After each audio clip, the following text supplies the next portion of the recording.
Thank you very much. So, as we all know, the major problems in transplantation medicine are, on the one hand, the organ shortage, so there are not enough organs available, and on the other hand, the side effects of the current immunosuppressive therapy. So there are side effects like nephrotoxicity, the risk of infections, the high risk of malignancies, and besides all that, the chronic use of immunosuppressants can also not there is also chronic rejection going on and it cannot be prevented. Okay. Tolerance is defined as the immunologic non-reactivity to a specific antigen while still maintaining the reactivity to other antigens. In terms of transplantation tolerance, it's the absence of graft rejection without the chronic use of immunosuppressive drugs or a state of unresponsiveness to self or foreign antigens in the absence of an ongoing therapy. The mechanisms of tolerance are ignorance, it's the lack of any immune reaction, clonal deletion, which is the elimination of T cells with a certain antigen specificity, energy, it's the functional inactivation of T cells, and also regulatory mechanisms. And it seems that all the research focuses on these regulatory mechanisms because it is proposed that by influencing these mechanisms, one can actively induce tolerance. So there are two major cell-based immunotherapy approaches. On the one hand, the mixed chimerism approach. It's a bone marrow transplantation-based immunotherapy. And on the other hand, it's regulatory T cells. Tregs are therapeutically used to actively induce tolerance.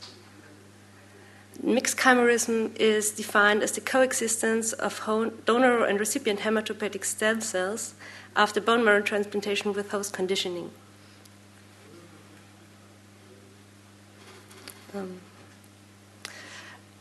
Hematopoietic stem cells are transplanted into the recipients, which is preconditioned. After successful engraftment, the donor cells give rise to B cells, granulocytes, or some other cells, and also dendritic cells migrate into the thymus, where they also negatively select cells with specificity for the donor, and tolerant T cells are the result. The mixed chimerism approach in the mouse was published over 20 years ago with T cell depletion, thymic irradiation, total body irradiation, and a clinical feasible amount of bone marrow stem cells. This leads to stable long-term multi-lineage chimerism and also to donor-specific tolerance. Since the tolerance assays are still something we don't have, at least in the mouse, the most stringent test for tolerance is donor skin grafting.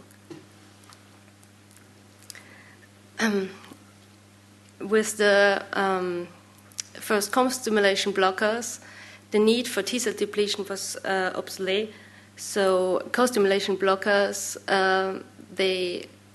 by blocking the co-stimulatory pathways, the T cell cannot be activated, although it is activated to the T cell receptor by the missing signals. On the one hand, the signal through CD154, and on the other hand, through signaling through CD28, the T cell cannot be activated and cannot react, although stimulated by the TCE receptor. With the co-stimulatory blockade, the conditioning has not to be that intense anymore. The tolerant T cells are partly mediated through peripheral clonal deletion and partly through central clonal deletion. The donor is the host. Donor cells are treated like self cells, so they are not attacked anymore by the immune system. The Boston group did simultaneously kidney and bone marrow transplants on highly selected patients. These patients could be successfully withdrawn from immunosuppressants, and they live with stable renal functions for more than 5 years now, which is really impressive. These patients have only transient chimerism in contrast to mouse models, and also all of them are discontinued from immunosuppressive therapy just one patient, he suffered from acute tumor rejection, and after this patient, the protocol was changed that also rituximab was added, and also the two last patients, they could be successfully withdrawn and they had no rejection episodes. The protocol is really intense, so the patients have T-cell, NK cell, and B-cell depletion. They have myelosuppression, and they suffer from severe leukopenia and also from capillary leak syndrome. So although it is a really good protocol, it's a proof of principle, and it's the first time to really actively induce tolerance without the need of immunosuppressants. The development of bone marrow transplantation protocols with minimal host conditioning are still an unmet need for widespread clinical application. Also, in vitro assays, the patients show after withdrawal from immunosuppressants no reactivity against the donor, but reactivity against third party. This is in MLR and CML assays. So there are a lot of holes to tolerance, which can partly be overcome by the mixed chimerism approach, but there are the specific holes. On the one hand, there is the risk of graft versus host disease. On the other hand, there is the toxicity of host conditioning, which with current protocols is just too risky for a renal transplant recipient, for example. So this is the thing we are concentrating in our research. We want to develop bone marrow transplantation protocols with really low risk for the recipient. With co-stimulatory blockade, the need for T-cell depletion is obsolete. So we have 3-gate total body radiation, we have a clinically feasible amount of bone marrow cells, and single shot of anti-CD154 antibody and CTLA-4Ig. With this protocol, we achieve long-term chimerism, we have donor-specific tolerance, and the peripheral deletion of donor-reactive T cells, but also this protocol still requires myelosuppression. By the 10 times higher bone marrow dose, it is possible that the conditioning, there is no need for any total body radiation anymore, but this amount of bone marrow cells is clinically just unavailable. It's just a proof of principle that in a mouse with high amounts of bone marrow cells, it is possible. All the mice have multilineage chimerism, and at least the stable chimeras have a long-term skin graft survival. By adding rapamycin and transient immunosuppression regimen, it is possible to reduce the total body radiation, but also with transient immunosuppression, there is still a need for at least low total body radiation in order to develop multilineage chimerism and also long-term skin graft survival. As we weren't sure about the mechanisms in this protocol, we thought if it's on the one hand classical energy and on the other hand regulatory T cells, which let the skin survive for so long, because there is a deletion of donor-reactive T cells, but the clonal deletion is not complete. So by adding anti-CD25 or anti-IL-2, the survival of skin is abrogated. By adding IL-2, which would break classical energy, there is no change. So we can conclude from that in our model, the regulatory T cells play a major role, at least in the induction phase of tolerance. So we have always the balance between the number of bone marrow cells and the toxicity of recipient conditioning. And since in the clinic high bone marrow doses are not available, we have to reduce the toxicity. And there are a lot of factors influencing this balance. On the one hand, the regulatory T cells, mTOR inhibitors, NK depletion, co-stimulatory blockade, DST, and also non-depleting anti-CD4 antibodies. But it seems that Tregs are the most promising agent by this time. Some general things about Tregs. They are T cells, so they are activated to the T cell receptor, which is specific, but their effective function, although not fully understood, is unspecific. So there is a balance between effector cells and regulatory T cells, which make the outcome either rejection or make the host tolerant. The clinical application of Tregs, there have been few reports of clinical pilot trials. They were for graft versus host disease or from type 1 diabetes. And it is proposed that donor cells are first negatively depleted, then sorted for CD25 positive cells. They are ex vivo expanded, and then they are given back into the recipients after quality control.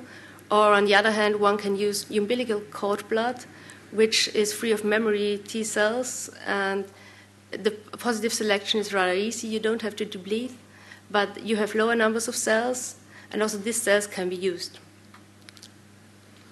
The advantages of using Tregs for clinical application is, in contrast to other drugs, they are rather non-toxic. There are promising experimental data also in autoimmune models, and there are non-human primate models available, so most of the agents which are used in humans can also be used in non-human primate models. And you have the availability of human cord blood Tregs, which are rather non-immunogenic, so you can use third-party Tregs. And also, since cord blood storage banks are rising, one can use autologous Tregs from their own cord blood units. On the other hand, it is really difficult because Tregs have a very heterogeneous phenotype. They have no surface markers which say, these are really Tregs. You have to make intracellular stainings for FOXP3, which is a real good marker for Tregs. Also, you have very low numbers of Tregs. You have insufficient GMP conditions, so there is no sorting according to GMP conditions, and also most agents are not available. It's always a problem about purity and potency of the cells, and also the risk that they would differentiate into T effector cells again. There was a lot of models for using Tregs in either autoimmunity but also in transplantation.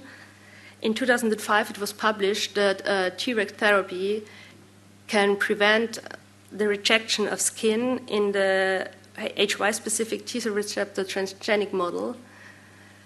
So by adding T cells, you have long-time survival of skin, but this model has only one minor mismatch, and it's a T cell receptor transgenic mouse, so it's not that easily you cannot that easily translate it to the clinics. Last year, the group of Lechler published that with Treg therapy, he can induce long-term heart survival, but he also needs CD8 depletion and a relatively high amount of Treg cells. Also, he transduced his Tregs to have a better outcome, and the same model doesn't work with skin, just with heart. But it's a real good model, and it was the first time that in a wild-type model, so in a fully immunocompetent mouse, grafting among the MHC barrier was possible. But there is no skin graft tolerance, as I said. So there are no published data that the therapeutic use of Tregs induces skin graft tolerance across full MHC barriers in immunocompetent mice with a polyclonal T-cell repertoire. And the non-cytotoxic bone marrow transplantation protocols using feasible amounts of bone marrow cells, they remained elusive so far. So we aim to investigate the therapeutic use of Tregs to allow allogenic bone marrow transplantation without any irradiation or cytoreductive treatment. We max sorted natural Tregs and expanded them ex vivo, and we used polyclonal stimulation. We also have an approach where we max out the CD4 positive splenocytes and then retrovirally transduce them to express FOXP3. And the third approach we tried was to induce the regulatory phenotype with TGF-beta.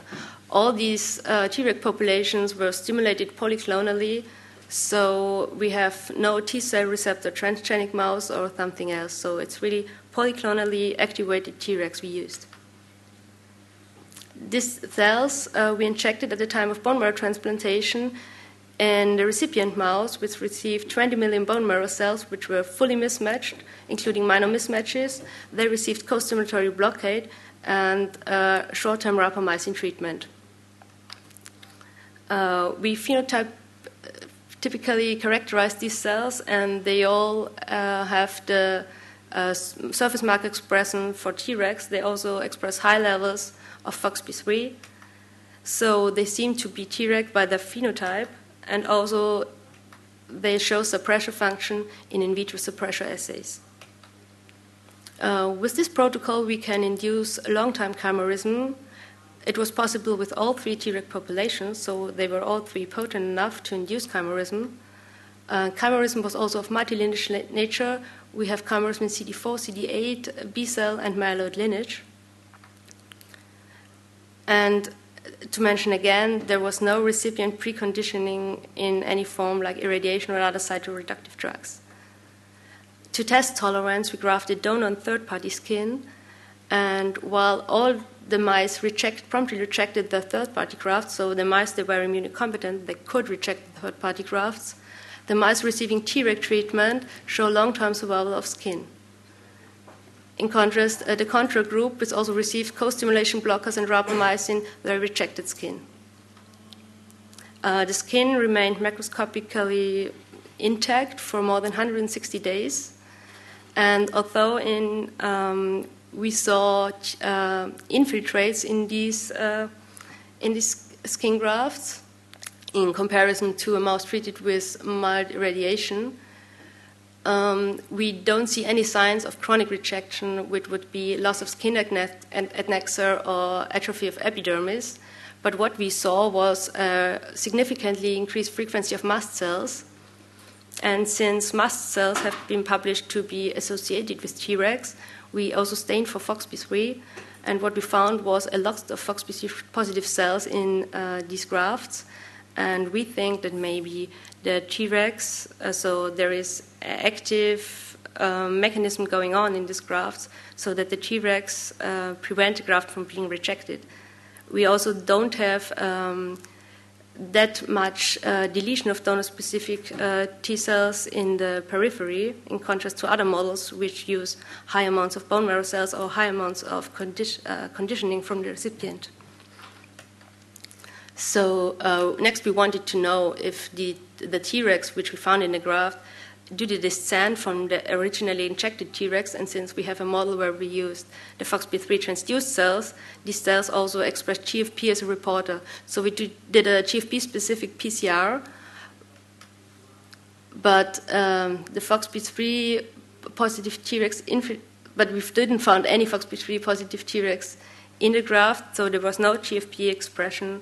So we can conclude that the Tregs, they are either natural Tregs which would expand, or they are de novo induced, so to protect the graft and maintain the tolerance. We also did heart grafting. We also grafted hearts, so you can better see the chronic rejection in a vascularized organ. And we have donor heart graft survival for over 150 days. Since these are very recent data, I cannot show you the histology, but the pathologist, he promised me that they look really good. So we have donor-specific heart allograft tolerance. And what is very interesting is that rapamycin is absolutely indispensable in this protocol, as if we add rapamycin, we get chimerism and tolerance in all of the mice. And without rapamycin, we did not get any one mouse who developed chimerism or tolerance. So there is really an important role for rapamycin, but we don't know if this role is by promoting the Tregs or just because rapamycin has also an immunosuppressive effect. But since it's a really short-term therapy, there are 3 times rapamycin, so on the day before transplantation, on the day of transplantation, and 2 days after. So we really think that it's the role on Tregs which is important. What is also important is that we have no donor-specific antibodies in these mice. So we have humoral or B-cell tolerance as well. And we have also specific hyperresponsiveness towards donor antigen in vitro MLR assays. So we also could prove in vitro T-cell tolerance. So we conclude that Tregs potently promote the engraftment of feasible bone marrow doses in a non-cytoreductive bone marrow transplantation model. we achieve long-term multilineage chimerism, donor-specific heart and skin graft tolerance, complete absence of anti-donor antibodies, specific T-cell hyperresponsiveness in vitro, and we have also specific deletion of donor-reactive T cells, as well central as of peripheral deletion, but this deletion is not complete, so we have an important role for all the regulatory mechanisms. So we also conclude that Tregs are really potent. With Treg protocol, we have a low toxicity with a low bone marrow dose, which was really the goal.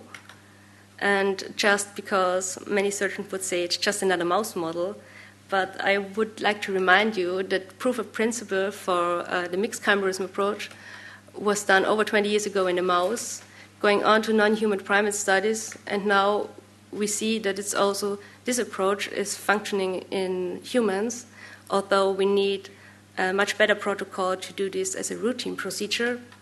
So we developed a non-cytotoxic bone marrow transplantation protocol, now in a mouse, and at the moment, in a collaboration with the Boston group, this Treg protocol is tested in non-human primates. So I don't know when tolerance will become reality, but I'm rather sure that it's not just fiction. Thank you.